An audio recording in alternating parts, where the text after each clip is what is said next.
Hey everyone, this is Chaplain Boone. It's a joy to be able to share with you this morning and just take a few minutes and share with you.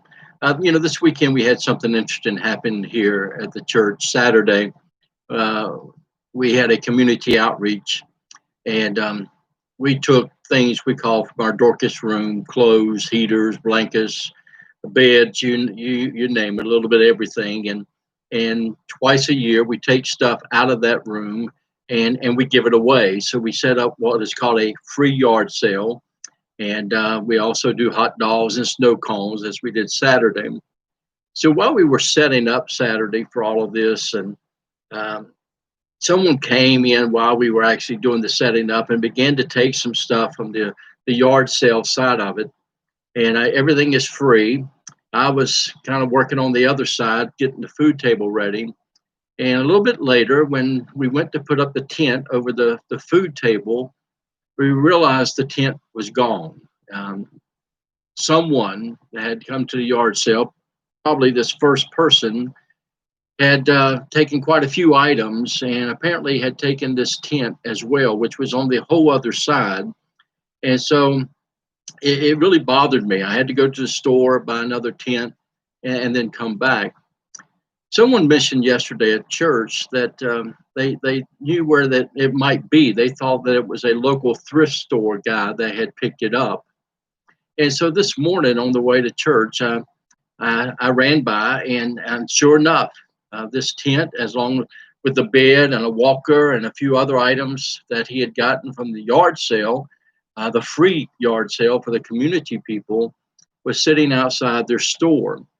It really ticked me off. And I turned around to go back and, just to have a little moment of maybe confrontation, to tell them I thought it was wrong that they would take something intended for the community and bring it to sale. And but the Holy Spirit spoke into my heart and told me just to let it go, just to let it go. So I turned around, I went on back to the church. I got back to the church and I decided, well, shoot, at least I'm going to go back and buy the tent.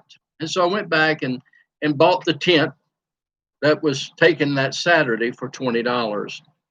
Well, I came back and I've been sitting in my office now, for a little while since then. And I really got thinking about that. And I thought, yes, I could have went back and that redneck in me come out and, I said something and then they say something. And all of a sudden we do have a confrontation. And then something is said, something is done on my part that damages my witness as a Christian, that damages my character or my integrity, or even, as you're well aware, of doing something stupid that creates something else stupid that could be a life-changing event. And even prison time, how things can get blown out of proportion so quickly.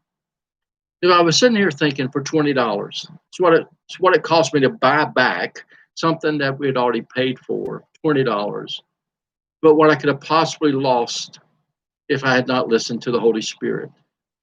So I'm reminded today of Jesus' words. Jesus is coming to the earth at a time the Old Testament rules, eye for an eye, tooth for a tooth. You get even, you take revenge.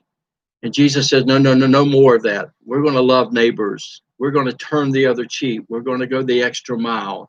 We're going to love those who hate us, and we're going to pray for those who want to persecute us. So it's a challenge for all of us today. We cannot control what people say to us. We cannot control what people do to us. But we're always able to control what we say and what we do, particularly toward others, how we respond. So I just want to encourage you to stay the course, make integrity, character the high mark of your life. I pray God give you that wisdom, that guidance as you're out there in real time doing your job, just to be the very best you can be, to do the right thing, the best way you know to do it in that moment. Guys, know that you're loved.